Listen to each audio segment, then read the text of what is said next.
All right, quadratic functions and transformations. So this is concept 4. First section is going to be 4.1. So quadratic functions. Give me an example of a quadratic function. What is a quadratic function? Eli.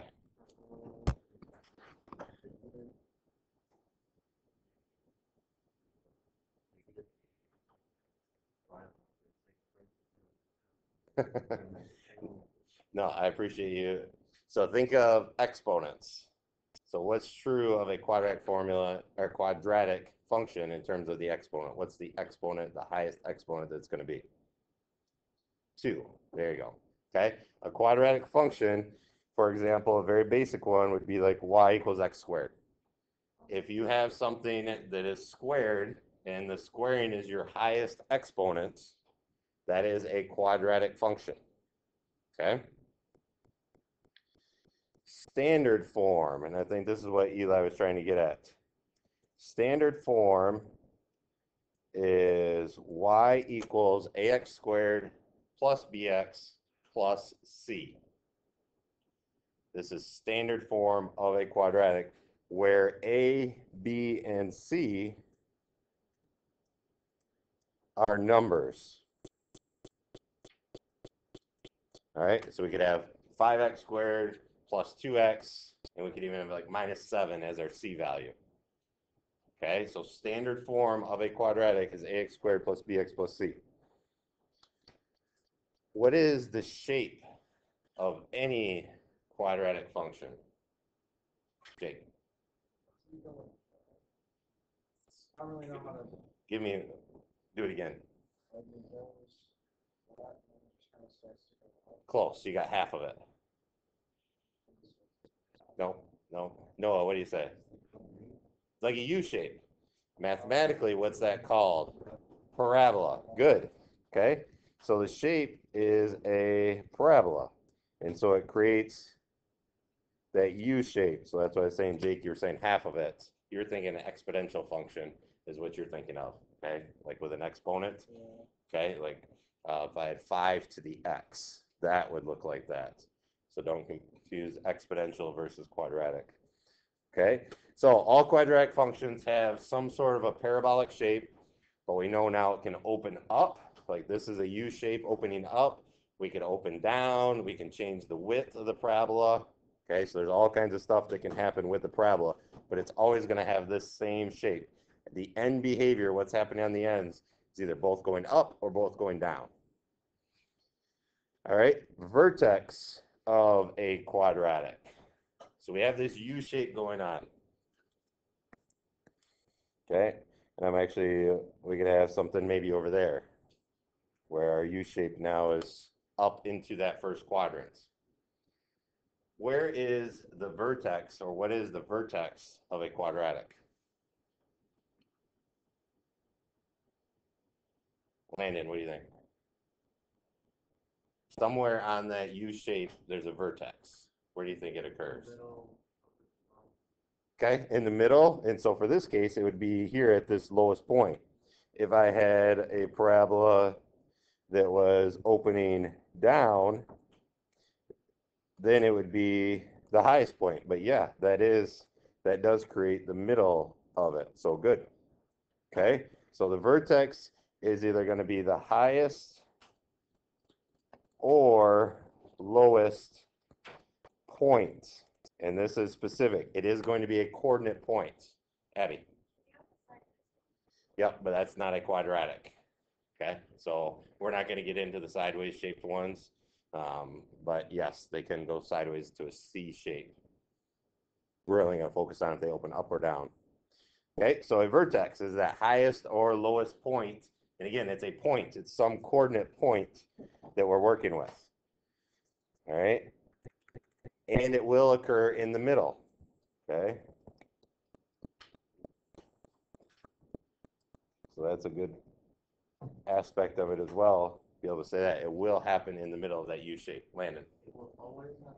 Always. Yep. Always. Okay. Because, perfect segue, Landon. the axis of symmetry. Okay, so we decided that the vertex does go through the middle. What does symmetry mean? Same on both sides. So it had to be right in the middle there. All right, so this dashed line is the axis of symmetry.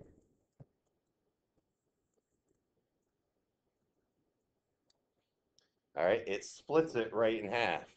So the axis of symmetry goes through the vertex, passes through the vertex. All right, and that's another important aspect. Okay, we know when we know our vertex, we know our axis of symmetry goes right through there as well. Okay, and the axis of symmetry literally cuts it right in half. It's the exact same on the right and the left. Now, vertex form of a quadratic. So we did standard form, the ax squared plus bx plus c. This section, we're going to focus on vertex form. So vertex form is y equals a, and again, a is some number. So we're still starting out with that a value. It could be 5, it could be negative 10, whatever. A is some number. But then we have, in parentheses, x minus h squared. In standard form, we just had ax squared. Well, now we got it as, in parentheses, x minus h squared plus k. With vertex form, if I have this, I know that my vertex is some coordinate h comma k. All right, so now this gets into, we're talking about our vertex coordinate. Our coordinate we've always thought of as some xy coordinates. Well, now they're throwing in new variables and say, okay, it is the x and y coordinate, but we're going to classify it as h and k. Put a box around this, star this, whatever in your notes. You need to know vertex form.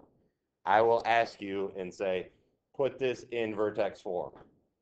And every year, students get confused on the h and k. So put exactly what I have there in blue. This is vertex form. H and k represents the vertex. And you can think of this as your x and your y. Okay? H is the x, k is the y. So if you know your vertex, if I know my vertex is at 5, 2, I could rewrite this and say, well, this is really my 5, and this is my 2. And I just put it directly right in there. Okay? But do not transpose these and think your h is 2 and your k is 5. It has to go in the correct order. All right? So don't mess that up. Said, make a note. This is an important formula that you need to know. I'm not going to provide this on a test. I will say, write this in vertex form. You need to know it's a times x minus h squared plus k. And h and k represents my vertex, whatever point that is. Okay, parent functions. So I could have all kinds of crazy quadratics, all kinds of stuff happening. But if I think of a parent function, that's kind of the baseline foundational function. Okay, so this represents the baseline foundational function that we build from.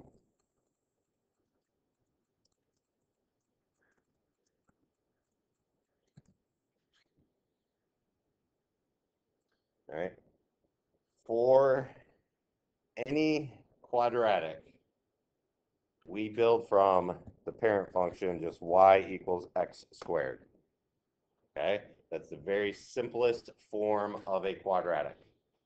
Okay, it's just that U shape passes right through the origin. The vertex is at the origin. The axis of symmetry is the y-axis. That's the very most basic quadratic function you can have. Now, from our parent function, we can start getting all kinds of functions built off of that. We could say 5x squared. We could say 5x squared plus 2x minus 7. We can do all kinds of stuff, but it all translates back to x squared. Okay, so our parent function is just x squared when working with quadratics.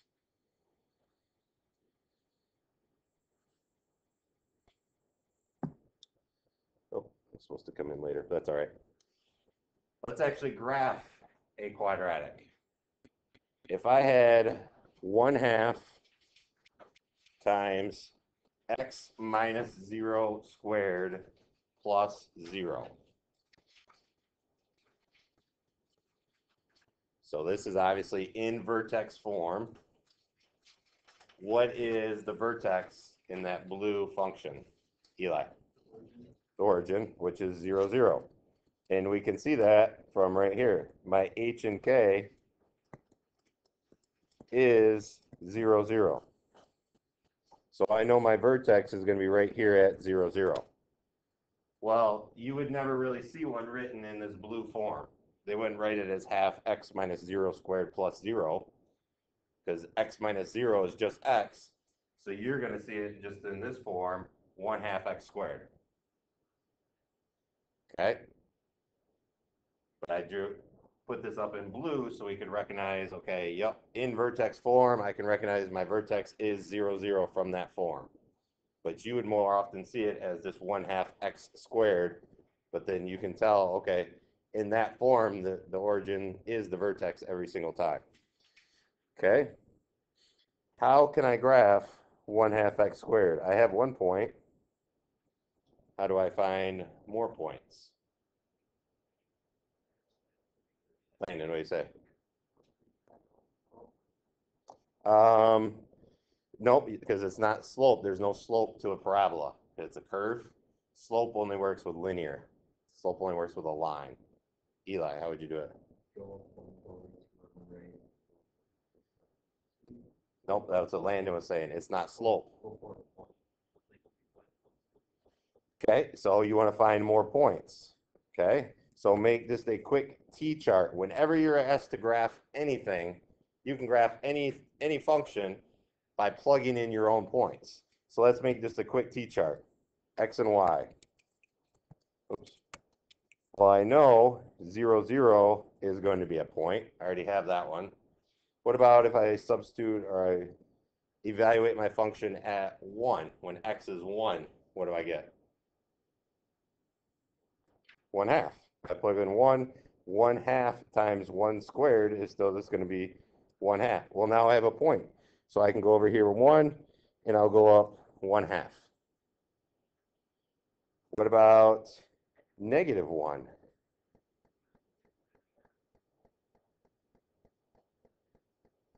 I put in -1. What's -1 squared? 1. So 1 times 1/2, okay? Because we're doing 1/2 times -1 squared. I have to do my exponent first. So this is just 1 times 1/2. And so I end up with 1/2 again, okay? So I know then that point's right there. What about if we went, say, -2?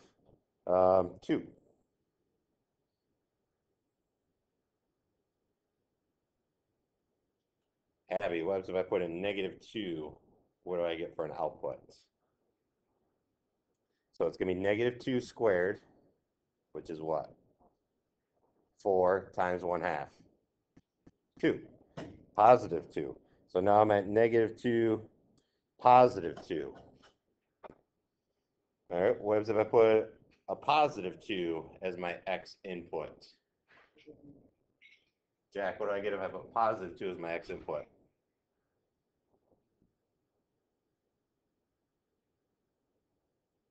So we're trying to work this out. So I'd have 1/2 times a +2 squared.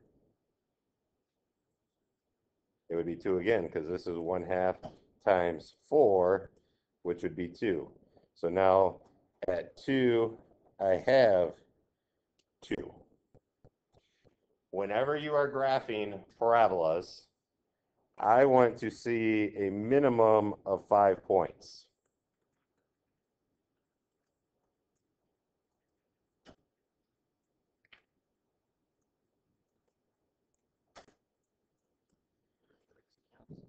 Yep, vertex will count as 1. Okay, I want a minimum of 5 points and show both sides of the parabola. Okay, don't only give me the positive x values, because then it would just look like something like that, and that would be an exponential function like 5 to the x or whatever. I want to see both sides, so show me the shape on both sides of the vertex. Owen.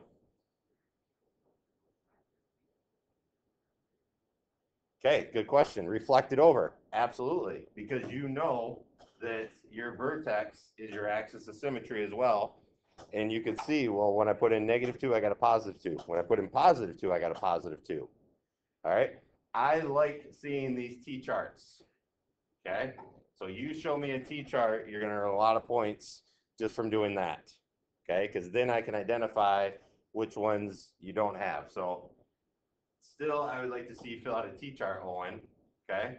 But you probably don't have to do much math when you know, okay, well, 1's at 1/2, 0, 0 is my vertex, so -1, 1/2 would be the other one.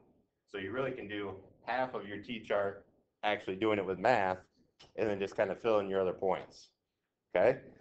And then now this is a continuous function, so I want to see these points connected and then throw some arrows on it. Okay, so again, I want to see both sides of the parabola. Do not only give me one side of that parabola, because that does not show me that you understand what the true shape is. I want to see both sides of the vertex, and then it will go on from there. So minimum of 5 points, and make sure you get both sides. All right, reflections. So in general, this is the graph of x squared, ax squared. Remember, a represents some number.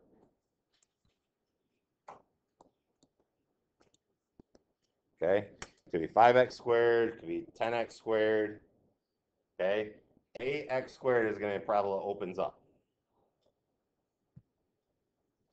How does this change if I did a negative ax squared? Jake, what do you say? Perfect. Good wording. Reflected over the x-axis, and then that actually opens down. All right, so if you have a negative a value, so now we change it to -5x squared, that will reflect across the x-axis.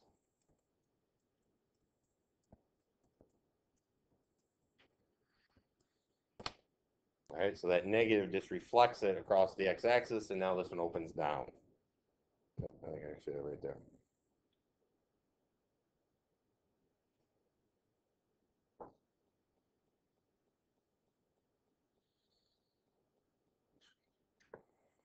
Okay, so that was reflections. Let's talk about if there's some sort of a stretch going on. So I already have graphed just the basic parent function x squared. What about if I change this to 2x squared? How does that graph differ, Eli? It does get narrower. Let's see. You are correct, but let's actually look at this. So if I had x as my input, and I'm going to make this column be my x squared, and this column be my 2x squared. Okay, because this is my y, this is my y, but if I think about this is y1, this is y2, I don't want to confuse you with what I'm doing here, because your y column are your outputs, and so I'm going to make a 3-column chart. And so we already know on x squared, it would be like 0, 0. We can see there's 1, 1, there's -1, -1. We could have here at 2, 4. We could have a -2 and then +4. So that's already been graphed for us, but those are some coordinate points. Now, if I were to put in this input -2 into the function 2x squared, so my y2 function was 2 times a -2 squared. What's -2 squared? Okay, +4 times 2, 8. So this becomes 8. My 2 also would become 8 because I know it's a reflection. My axis of symmetry is right down the center. What about if I did it with, let's just go positive 1?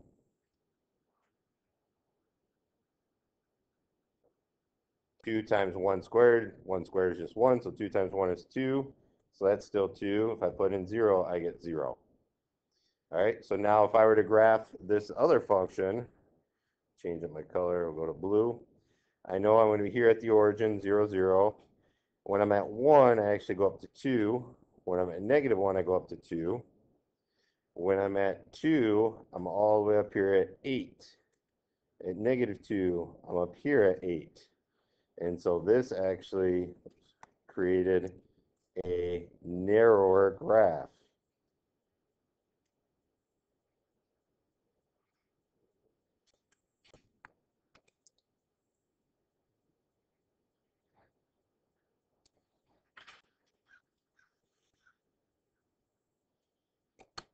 Okay, so if your A value is greater than 1, we classify this as a stretch away from the x-axis.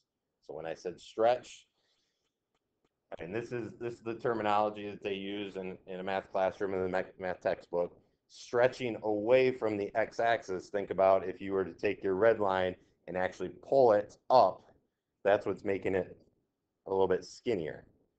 Okay, but really what's happening, the graph stretches vertically, but it narrows horizontally.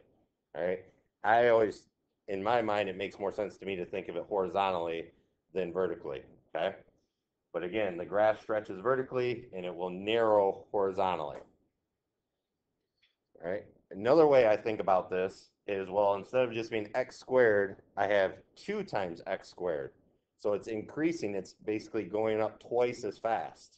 And so that's why it's making my points go up faster, and it's making my overall graph appear narrower right there in this small snapshot that we have. Okay, so if that makes sense to you, that might help. If it doesn't make sense, don't worry about it, okay? But you just need to know when your A is greater than 1, it's a stretch away from the x, and it actually narrows your graph. Compression. If I were to do 1/2 x squared, okay? So same way, I have my x input, I have this x squared, I have this as 1/2 x squared. What's our prediction? What's going to happen with this graph, Landon? Shrink, be more specific. So talk about in terms of this red line. Is it going to be outside the red line or inside the red line when I do my shape?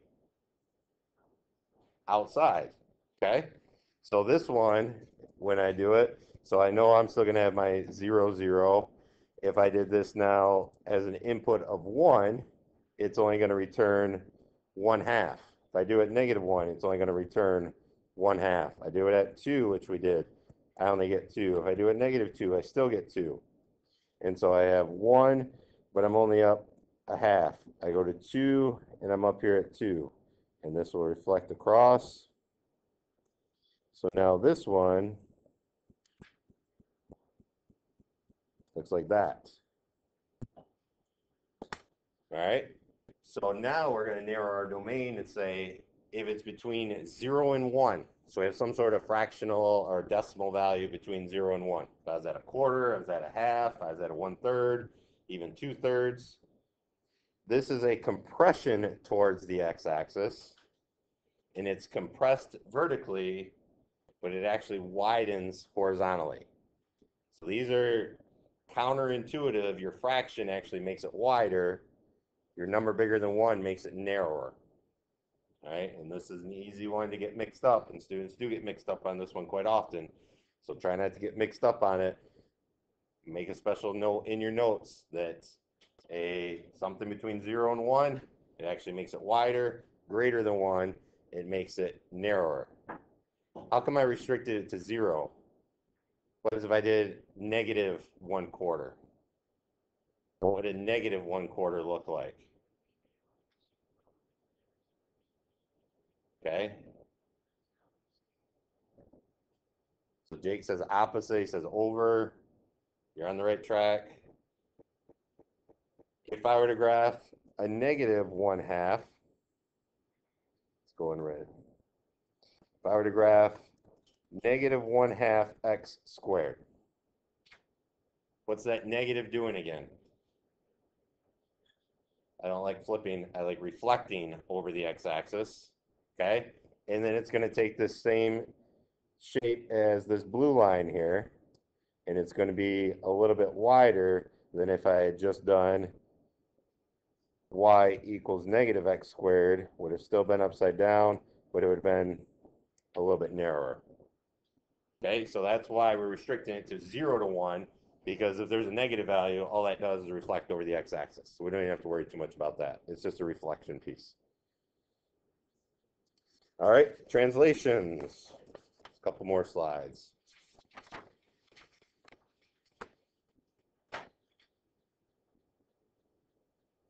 If I were to do a translation, what does it mean to do a translation? We've had stretches, we've had reflections. Noah, what's a translation?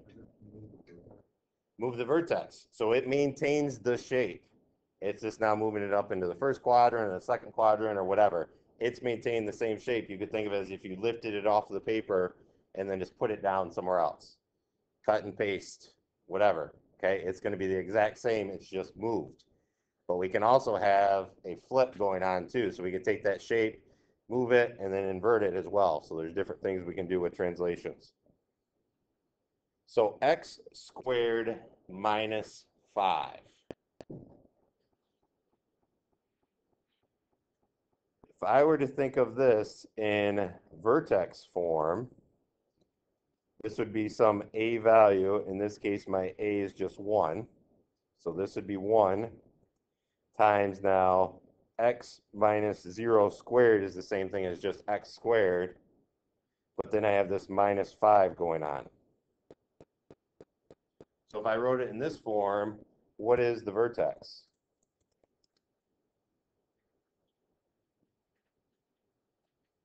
Sam, what do you say the vertex is when I wrote it in that form? 0, negative 5. Good. Okay. Oops. 0, negative 5. And the signs are important. Even though this says x minus 0, if that said x minus 2 or something, negative 2 is not the vertex. Okay. The positive 2 is, because standard form, it's x minus h. If it had been x plus h, you have to recognize that means it's a negative x value of your vertex. So my new vertex is down here at 0, negative 5. But it is maintaining that exact same shape. And so it's going to be going up from here, up from there. Okay. So that negative 5 tacked on there brought it down 5 units. The vertex down, but also every single point. This point here would be coming down to this spot. This point here is coming down to this spot. Okay, so it's just shifting every single point down, and that's why you can create the same shape. What about like this? X minus 4 squared. So really, if I were to write this in our vertex form, my a was 1, so it's 1 x minus 4 squared plus 0.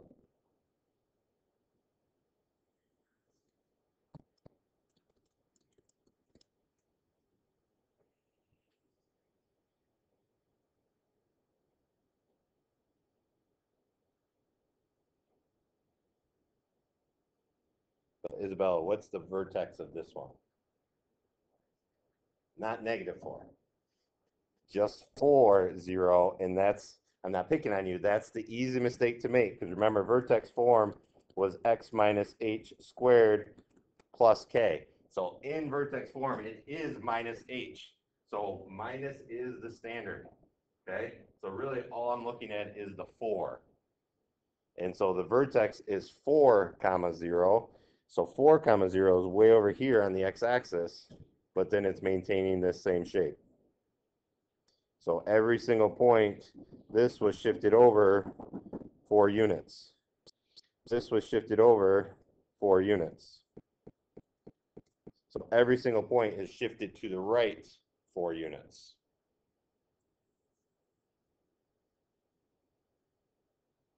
Okay?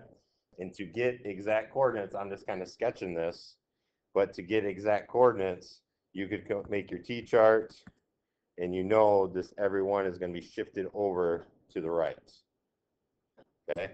Another thing you can do is go ahead, create your new vertex, and then just make kind of a little coordinate axis right there.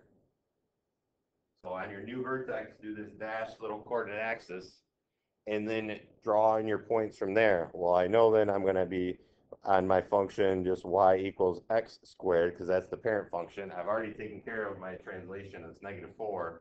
So really, I'm just graphing x squared. And then I know I can go over 1, up 1. So it'd be about that point right there. Over 2, up 4. So mine's off a little bit. Should be a little bit closer there. But that's kind of a trick. Just create a new coordinate axis and then just graph from that one. Okay, take care of your translation, and you don't got to worry about it. You can just graph the parent function x squared from there.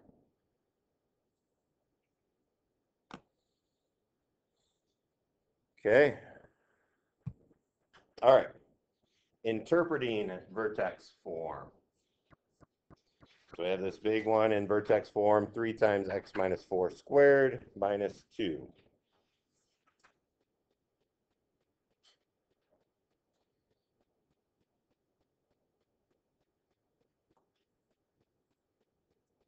What is the vertex of this function?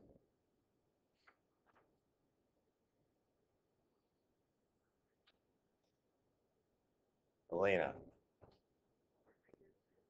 Correct. So this right here, remember, the subtraction is standard. So this is 4, -2 from this vertex. Okay. What is the equation of the axis of symmetry? Okay, so remember that axis of symmetry, we have our parabola, we have this splitting up. This is the axis of symmetry. It is a vertical line. In order to graph a vertical line, okay, it wants an equation, so there's got to be some equal sign with it. In comparison, okay, so kind of sidebar here, side note. If I were to graph, say, y equals 2, what does that look like? If I were to graph y equals 2. Landon.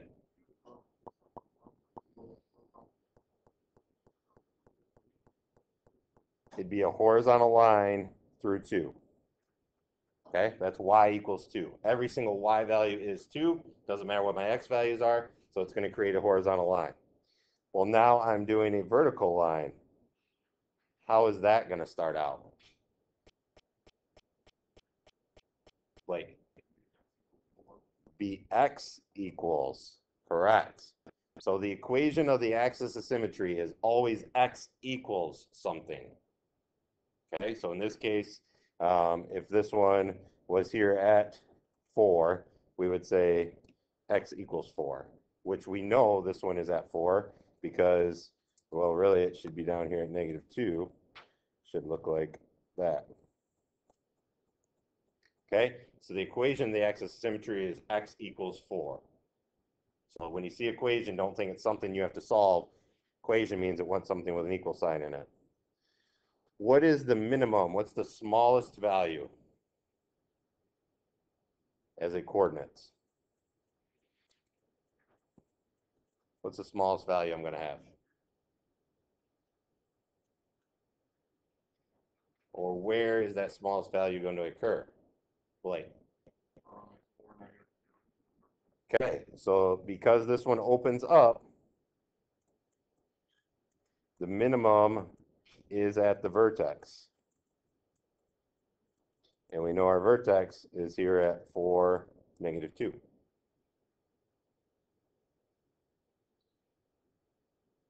what is the maximum? Or can we find the maximum? Okay, cannot determine because it's going up to infinity on both sides. So again, when it asks for max and min, it wants an actual point. We can't determine the point. Okay, so when it opens up, there's no maximum, there's a minimum. If it opens down, there is a maximum, but there's not a minimum. So you have to pay attention to which way it's opening. Domain. Okay, I'm going to ask for the domain and the range. What's the difference between domain and range? We're talking about a function. One represents x values, one represents y values.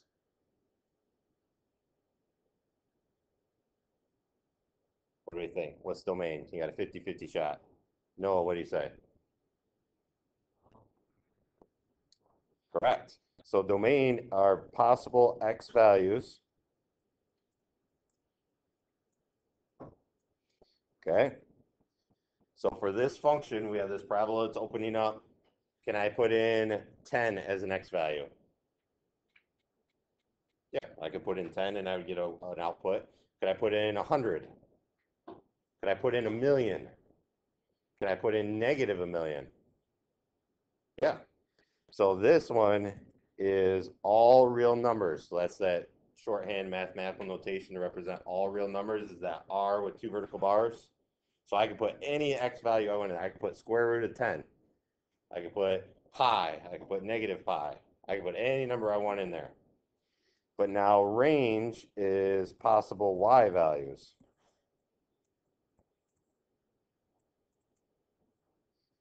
Can I have a negative 5 as an output? Can I have a negative 3 as an output? As an output. Remember, my minimum only went down to negative 2.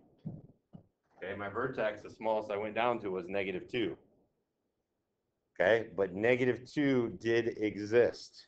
Okay, so I want y values that are greater than or equal to negative 2.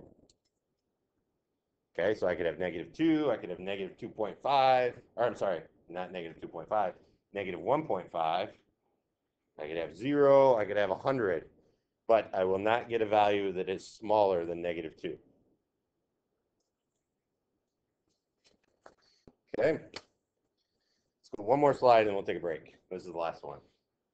Let's actually write a quadratic now, given a graph. So write a quadratic that models the path of the dolphin's jump. Okay, so if we're going to write our quadratic and we're going to do it in vertex form.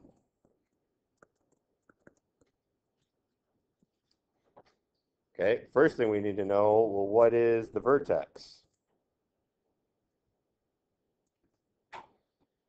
So those of you in the back might be a little bit harder to see, but again, vertex in this one is going to be the highest point or the lowest point? Highest point, okay? So it might be a little bit harder to see in the back, but on this one, it's going to be right about here. And so I can see my vertex is at 3, 7. That's the highest point of the dolphin's jump. Okay, and again, we're working in vertex form, so our function will say it is just f of x is going to be that a times x minus h squared plus k. Well, I know my vertex, so I can start filling in x minus 3 squared plus 7 is getting me closer to my function. But I need to figure out, I need to find a. This is written as f of x. I could also think of it as y equals. And so I have some function y equals a times x minus 3 squared plus 7. X and y represent variables or represent coordinates on my graph. A will be some number that I need to find. Well, in order to solve for a, I can pick a point.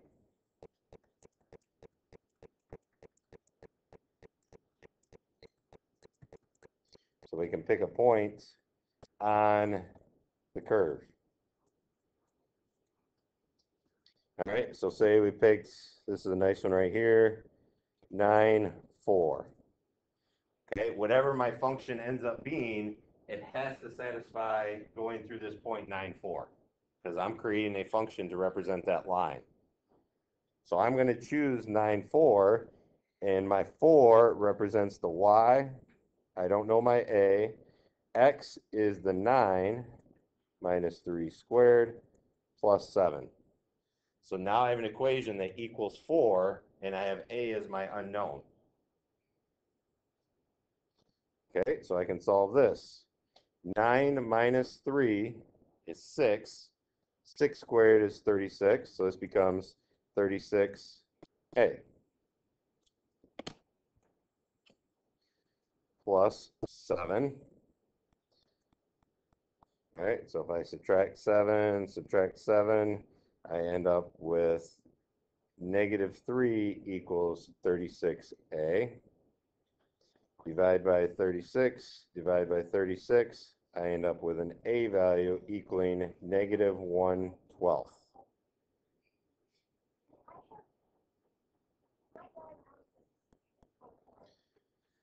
So, final answer now is going to be my function f of x.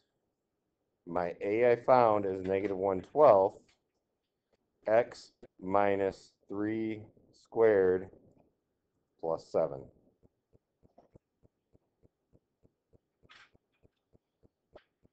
Okay, so that is the function. You have to figure out what a is, you have to figure out the vertex, and then put it all together there at the end.